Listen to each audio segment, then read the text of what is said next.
Samedi 30 décembre 2023, bonjour à tous, bienvenue dans le 13h de RTI.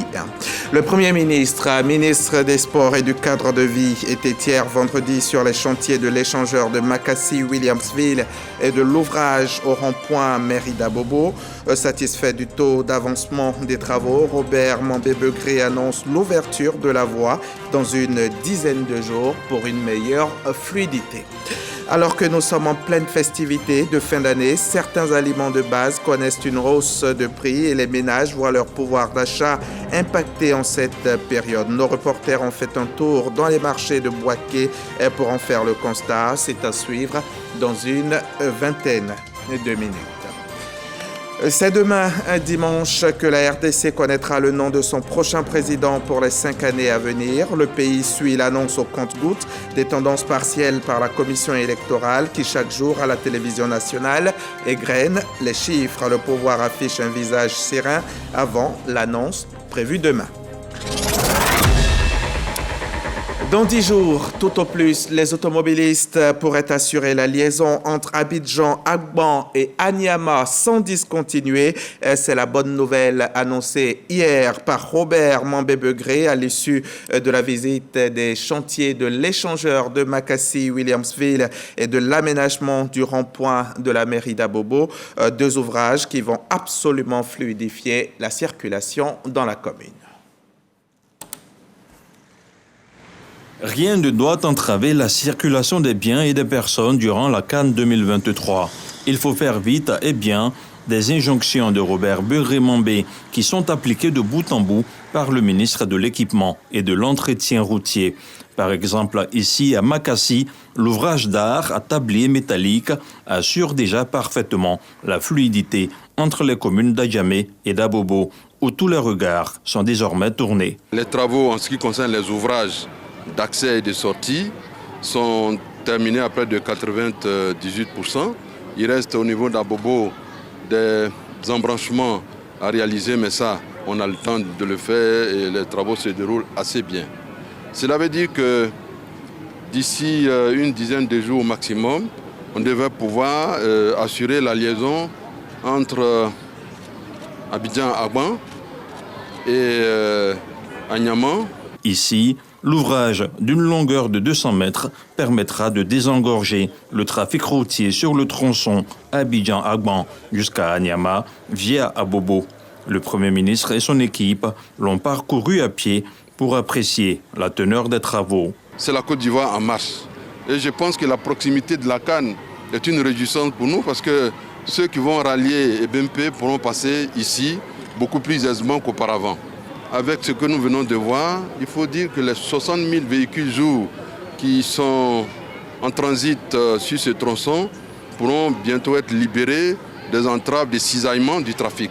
Le Premier ministre Robert Begré-Mambé et son équipe ont achevé leur tournée de ce jour sur le chantier en finition de la caserne des sapeurs-pompiers militaires de la commune la plus peuplée d'Abidjan.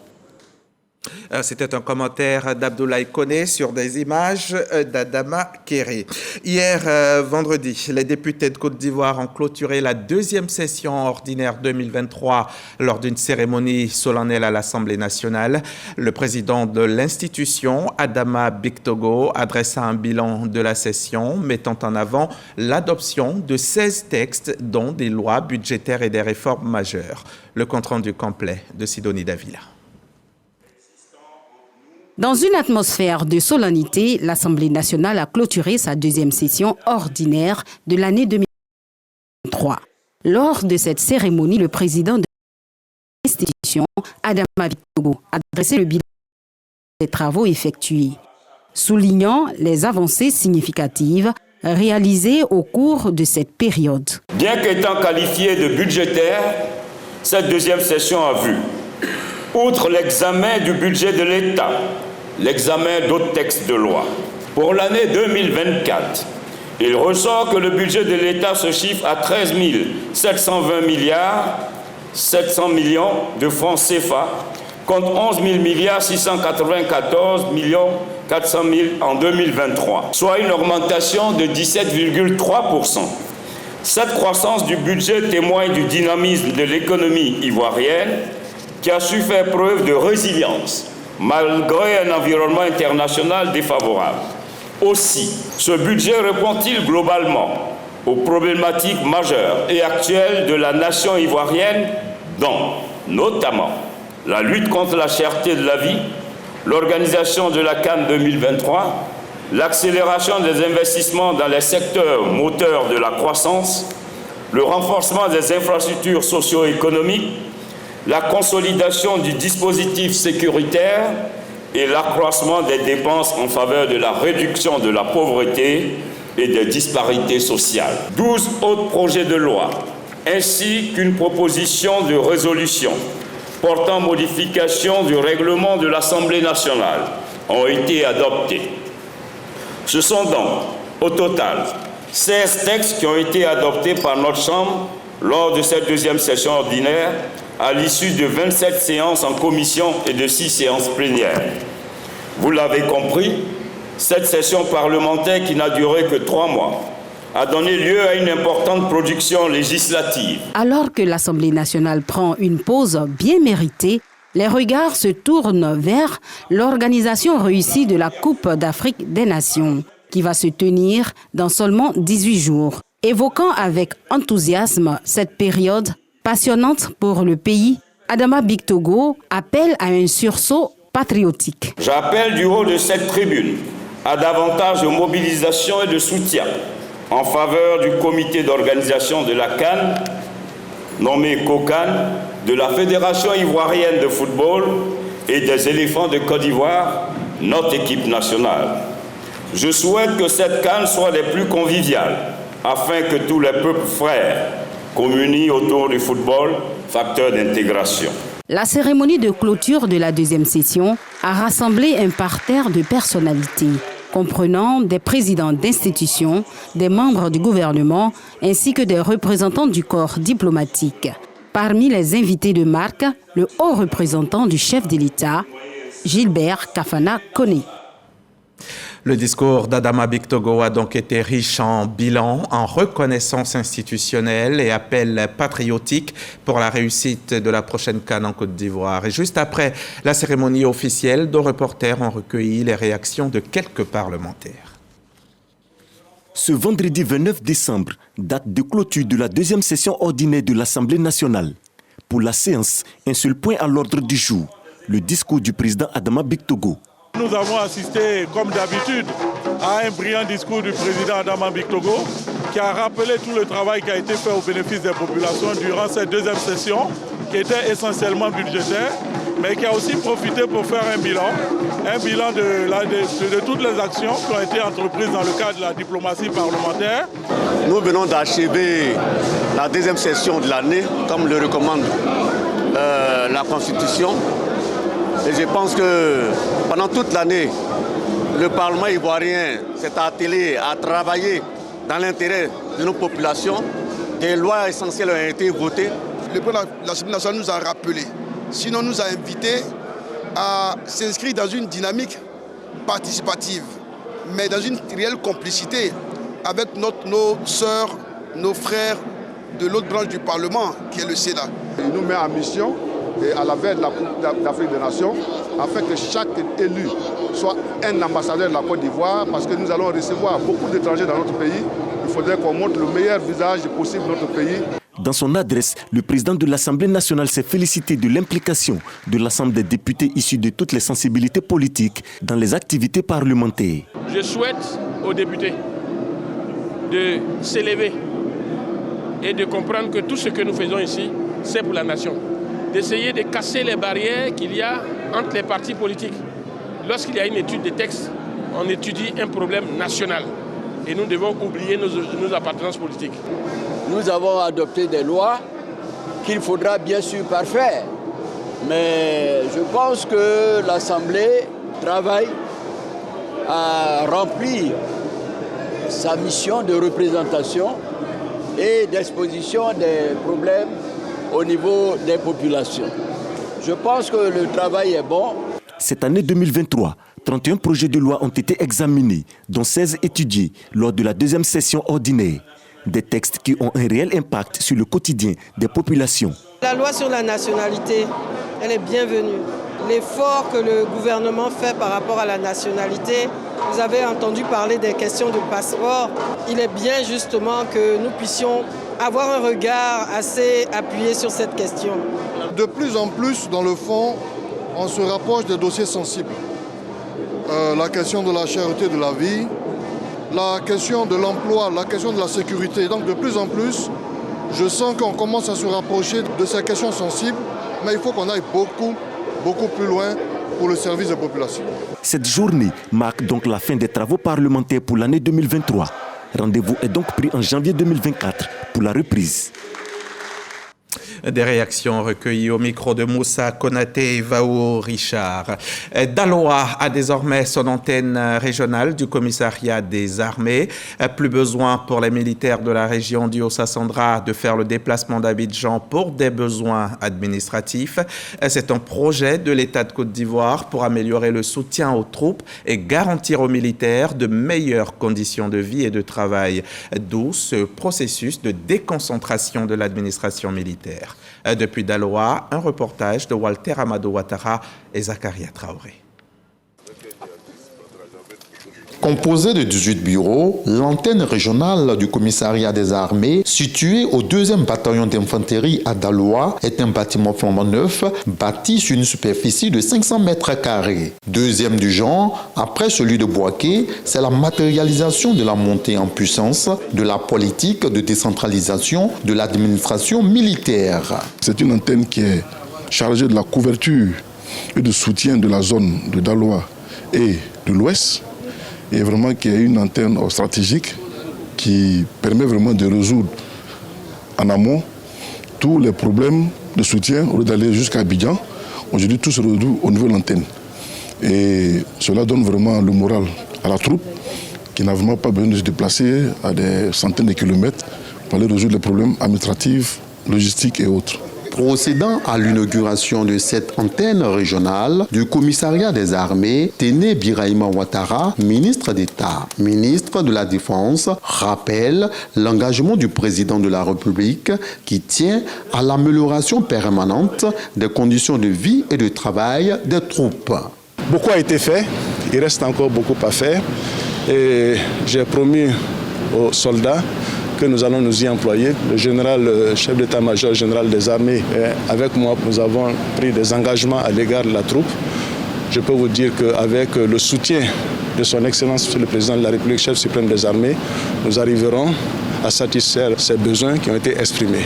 Garantir les droits des militaires tout en préservant les deniers de l'État constitue l'une des priorités du ministère d'État, ministère de la Défense. L'ARCAD 2 permettra également d'assurer la vérification des comptes des unités.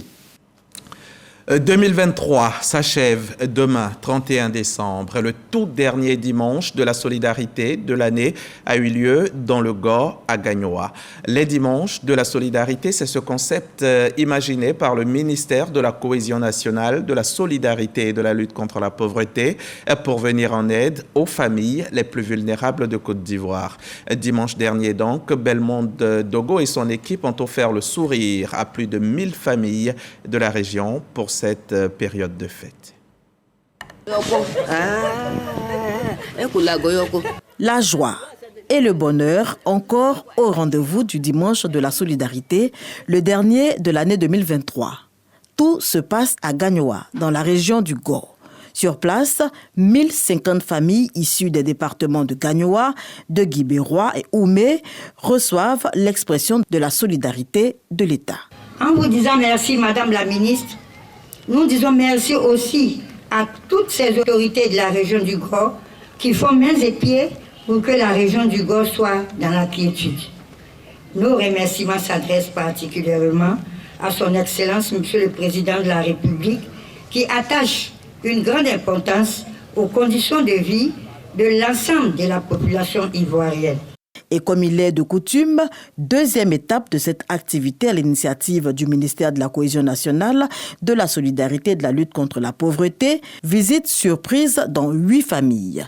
La ministre Belmondo Dogo s'imprègne ainsi des difficultés vécues par ces familles vulnérables afin de leur apporter le soutien adéquat. Notre souhait le plus grand est qu'en 2024, nous ayons plus de ménages vulnérables à visiter, plus de ménages dans le cadre du dimanche de la solidarité pour le mieux-être et le bien-être de nos populations. Nous invitons nos populations au vivre ensemble, nous invitons la population à mettre au-dessus de tout l'intérêt de la nation, l'intérêt général. En somme, 1058 familles vulnérables impactées à ce dernier dimanche de la solidarité au titre de l'année 2023. Des vivres, des non-vivres, du numéraire pour leur permettre de passer d'excellentes fêtes de fin d'année. Cap pour finir sur le dispensaire urbain de Gagnoa pour le coup de pinceau inaugural des travaux de ravalement. Un reportage de Michel Mambo, Sorodogo et Seydou Ouattara. Direction Bouaké, dans le Béquet, au 1er bataillon du génie qui a accueilli récemment la formation de quelques 211 stagiaires de la 3e promotion de la cellule de coordination, de suivi et de réinsertion. Après leur formation au métier du bâtiment, ces anciens enfants conflits avec la loi ont reçu leur certificat technique élémentaire. Munis donc de ce document précieux, ils sont désormais invités à s'approprier les valeurs de la République. Reportage RTI Bouaké, signé Boubacar Silla et Corona Soro. Après 3 mois de formation, 211 pensionnaires de la 3e promotion des stagiaires de la CCSR, cellule de coordination, de suivi et de réinsertion, reçoivent leur certificat technique élémentaire, CTE. Ce diplôme sanctionne 3 mois de formation au 1er bataillon du génie de Bouaké. L'apprentissage de ces ex-enfants en conflit avec la loi était essentiellement basé sur les métiers du bâtiment, la discipline et les valeurs sociales. Nous avons été formés au métier d'électricien, de maçon, de carreleur, de menuisier, de plombier, de soudeur, de peintre et de frigoriste. Cet apprentissage s'est déroulé en 2 phases, à savoir une phase théorique visant à nous doter de connaissances de base et une phase pratique ayant pour but la mise en application du savoir acquis. Ils exerceront plus tard en qualité d'ouvriers ou d'aide dans les différents corps de métier. Ils ont, durant leur formation, fait preuve de beaucoup de discipline et de participation aux différentes activités de la vie de l'unité. Une formation à l'initiative de la cellule de coordination, de suivi et de réinsertion du Conseil national de sécurité dans le cadre du processus de resocialisation des enfants en conflit avec la loi. Je voudrais solennellement remercier le chef de corps de ce bataillon, le lieutenant-colonel Adama Bakayoko et ses hommes pour leur franche collaboration avec la CCSR pour redonner une nouvelle vie à ces enfants et jeunes. Le représentant du chef d'état-major général des armées à cette cérémonie réitère l'engagement de l'armée à accompagner la formation des jeunes pour le renforcement des liens armée-nation. Les forces armées de Côte d'Ivoire ont pris l'engagement d'apporter leur contribution et leur soutien en accompagnant la cellule de coordination, de suivi et de réinsertion. Depuis janvier 2023, le 1er bataillon du génie a formé 557 stagiaires de la CCSR. Les apprenants sont issus du centre de resocialisation d'Okoukro à Bayakour, région de Lifou. Une visite des chantiers finale et un défilé pédestre, l'un des reflets de la discipline militaire, ont clôturé cette cérémonie. On en vient maintenant à cette convention signée hier par le ministre des Affaires étrangères, de l'intégration africaine et des Ivoiriens de l'extérieur et le représentant résident du REDES, le réseau des experts européens pour le développement économique et social. Une convention qui permet donc au REDES d'exercer ses différentes activités en Côte d'Ivoire et de contribuer ainsi à l'amélioration des conditions de vie des populations. Le REDES, Réseau des experts européens pour le développement économique et social, étend officiellement ses activités en Côte d'Ivoire. Cela est acté par cette signature de convention entre l'ONG de droit belge et le ministère des Affaires étrangères.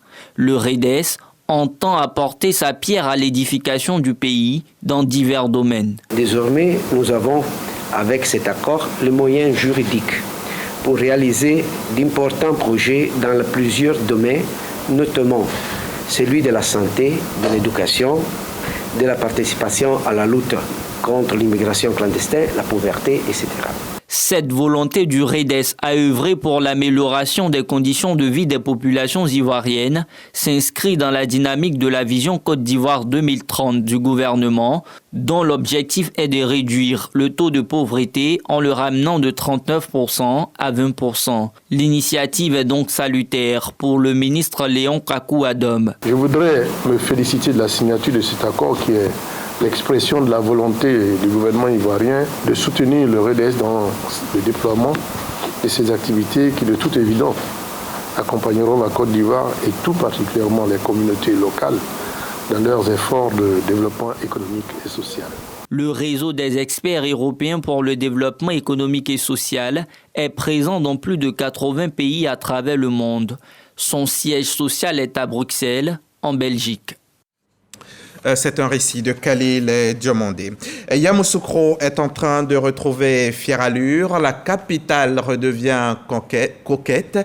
Le projet de réhabilitation des lacs de la ville, initié depuis quelque temps, est en cours. Le comité de supervision de ce projet a tenu sa 4e réunion, au cours de laquelle il a été question de l'état d'avancement des travaux qui sont en voie d'être achevés. La Cannes, c'est chez nous, vous le savez bien, et notre capitale revêt donc ses plus beaux habits. On voit cela avec Grace Kondo et Eugène Atoubé.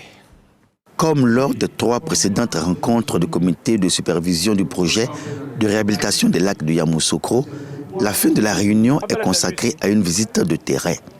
La réalité enchante des 13 lacs que compte la ville, 12 sont entièrement débarrassés des végétaux aquatiques envahisseurs. Ces lacs ont été régénérés totalement, qui ont été restaurés, et pour nous, il faut maintenir le cap.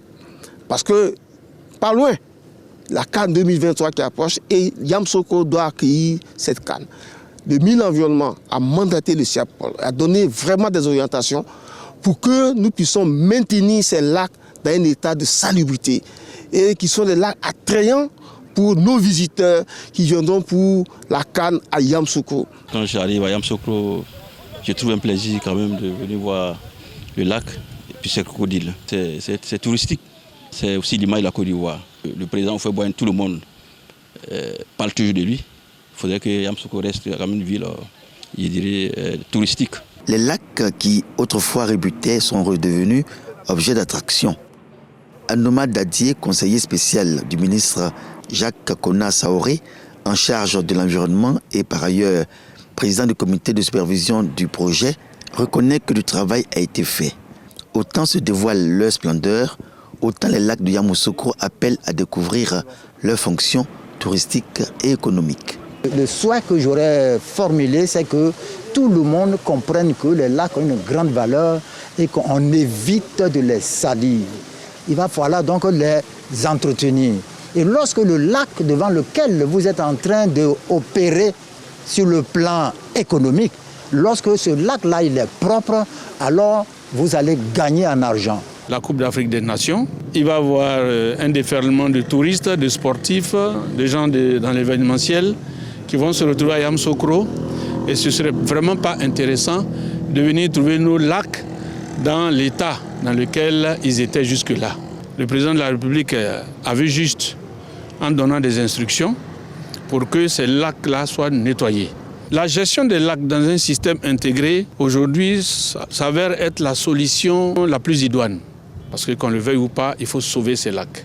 Dans cette synergie d'action attendue, le comité de supervision du projet recommande le nettoyage régulier des lacs et l'aménagement des berges. Un appel implicite aux professionnels du tourisme, de l'hôtellerie et de la restauration à faire de ces plans d'eau une plus-value, à l'exemple de ce patron d'hôtel bien connu dans la cité des lacs. 48 millions de francs CFA, voilà ce qu'a coûté la toute nouvelle maternité de Bakayo, département de Mayo, qui se situe dans la région de la Nawa. Cette maternité était une promesse du conseil municipal et elle vient d'être réalisée pour le grand bonheur des populations. Sephora Zegui était cette semaine à l'inauguration pour RTI. Bakayo, village situé dans le département de Mayo, région de la Nawa, est en ébullition. Une maternité d'un coût de 48 millions de francs CFA, offerte par le conseil municipal avec à sa tête Laure Bafland-Ovaï.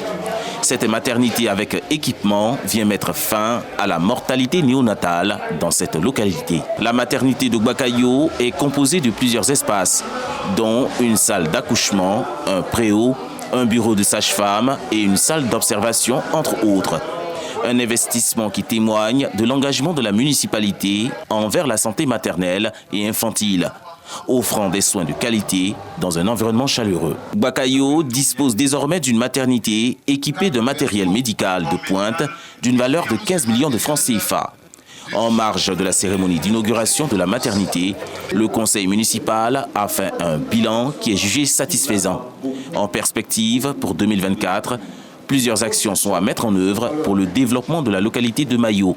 Il s'agit entre autres de la construction de 3 dispensaires, dont un à Haut-Royau, Lilio et Mayo. Entendu que cette voix n'est pas celle de Sephora Zegui, c'est plutôt Jean-Marc Djadji qui signait le reportage. La lutte contre la vie chère se poursuit. Les populations en Côte d'Ivoire disent être encore confrontées à la hausse des prix de certaines denrées alimentaires.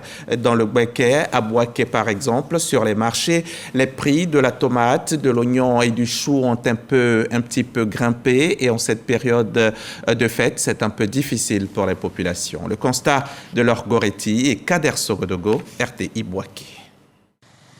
En cette période festive tant attendue, les étals des marchés se parent de 1000 couleurs et saveurs, attirant les consommateurs désireux de célébrer les fêtes de fin d'année dans la joie et surtout dans la gourmandise. Cependant, derrière cette atmosphère festive se cache une réalité moins réjouissante, la réalité des prix des denrées alimentaires. Cette année, l'oignon a été un peu cher. Les autres années, l'oignon Hollande 25 kg ne dépassait pas 9 000, si c'est trop cher. Mais au cours de cette année-là, elle n'est même pas descendue en dessous de 15 000. Certains produits alimentaires font l'objet de spéculations, entraînant une augmentation de leur prix, notamment le chou, la tomate, l'oignon, la pomme de terre et bien d'autres. La tomate est excessivement chère. Actuellement, le kilo à 1000 francs. Les années précédentes, on avait des kilos à 350, 300 francs. Cette année, c'est 1000 francs. Si tu as trop demandé pardon, c'est 900. Les prix ne sont pas abordables. Aubergines, piment, gombo, le sac d'aubergine. On payait avant le seau là, à 3 000. Aujourd'hui, on dit seau 5 500. D'habitude, je peux venir à 50 000, 60 000. Mais je peux me retenir à 20 000. Voilà, il y a mon transport dedans. Mais aujourd'hui, là même, là, je suis même parce que l'argent, les caisses, venir à me retenir quelque chose. Le prix des denrées est très cher. Tout est cher. Voilà, la semaine, je suis passée à 250. Présentement, c'est 500 francs, 600 francs le kilo. Donc, c'est dur. Les raisons de cette flambée des prix sont multiples. Les producteurs et les revendeurs signalent une augmentation attribuable à divers facteurs tels que l'augmentation des prix des intrants, le transport et les crises politiques dans les pays importateurs. C'est l'importateur qui envoie ça à Abidjan, et l'importateur, avec toutes les formalités qu'il a remplies, fait son prix. C'est que le commerçant, quand il paye cher, lui aussi il met sa marge.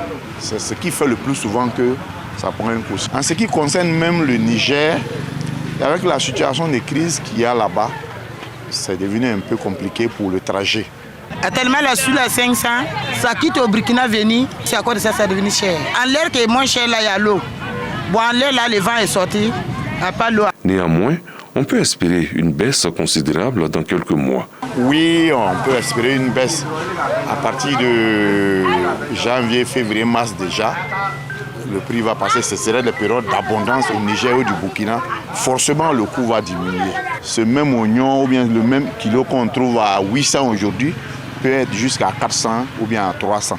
Les repas de fête seront bien plus chers cette année, eu égard à la flambée des prix. Un coup dur pour les ménages, mais surtout pour les commerçants qui réalisent la moitié de leur chiffre d'affaires entre Noël et le jour de l'an. On souhaite tout de même bonne fête à vous tous qui nous suivez. Grand Derby, édition 2023. C'était il y a une dizaine de jours au stade du lycée classique d'Abidjan. Grand Derby, c'est une compétition sportive qui a beaucoup de succès auprès des élèves. Elle est initiée par les ministères de l'Éducation nationale et de l'enseignement technique et professionnel. 2 départements dont les ministres étaient sur place au lycée classique. Ambiance bon enfant à l'édition 2023 du Grand Derby. La compétition sportive qui met aux prises le lycée classique et le lycée technique d'Abidjan dans 3 disciplines, notamment le handball féminin, le basketball et le football masculin. Les ministres de l'Éducation nationale et de l'enseignement technique sont présents pour galvaniser leurs équipes respectives. À l'issue de la compétition, l'équipe masculine du lycée classique d'Abidjan remporte les trophées du basketball et du football. Quant au trophée du handball, il revient à l'équipe féminine du lycée technique d'Abidjan. Selon les ministres Mariatou Koné et Kofi N'Guessan, l'objectif du Grand Derby est de créer une saine émulation entre les élèves et favoriser le renforcement des liens affectifs, mais surtout éloigner les élèves des actes d'incivisme en période de fêtes de fin d'année tels que les congés anticipés. Je crois qu'il était bon que nos enfants puissent s'amuser un peu et comprendre que rien ne sert de partir en vacances plus tôt que prévu, qu'il est important que le canton moral soit respecté. Nos élèves ont compris l'intérêt, l'importance de prendre les études au sérieux. Donc aujourd'hui, je suis très satisfaite. Les enfants sont heureux et c'est ce que nous souhaitons pour tous les enfants de ce pays, qu'il y ait vraiment la paix et qu'il y ait la cohésion. Et la canne arrive, qu'on vive cette fraternité, cette union et que notre équipe soit une très bonne équipe parce que le peuple est derrière. Lancé en 2022 sous les auspices du ministre Kofi N'Guessan, le Grand Derby lycée classique lycée technique d'Abidjan est à sa 2e édition. Rendez-vous est pris pour 2024. C'est un reportage de Issa Chonayeo dans un commentaire de Khalil Diomondé. Actualité internationale à présent. La RDC qui connaîtra demain, dimanche, le nom de son prochain président pour les 5 années à venir. La semaine dernière, les Congolais étaient appelés aux urnes pour les élections générales, présidentielles, mais aussi législatives, provinciales et municipales partielles. Et demain, ce sont les résultats provisoires globaux pour la magistrature suprême qui seront annoncés par la CENI. Le pays suit l'annonce au compte-gouttes des tendances partielles par la commission électorale qui, chaque jour, à la télévision nationale, égrène les chiffres centralisés au centre Bossolo. Du côté de l'opposition, aucun mot d'ordre n'a été encore donné depuis mercredi et des échauffourées ont opposé des partisans de Martin Fayoulou et les forces de l'ordre. Le pouvoir lui affiche un visage serein avant l'annonce prévue demain dimanche. Le ministère polonais de la Culture a annoncé mercredi le licenciement de l'équipe dirigeante des médias d'État, 8 jours seulement après la prise du pouvoir par une coalition pro-européenne conduite par le Premier ministre Donald Tusk, contrôlée jusqu'en octobre par PiS, le Parti nationaliste Droit et Justice. Ces derniers ont été régulièrement accusés de présenter des informations biaisées et de véhiculer la propagande de l'ancien gouvernement. Dans son rapport de 2020, Reporters sans frontières souligne que le discours partisan et l'incitation à la haine sont toujours la règle dans les médias publics polonais qui ont été transformés en porte-voix de la propagande gouvernementale. Merci de nous avoir suivis. Merci de votre confiance. À demain à 13h pour le grand journal du dimanche.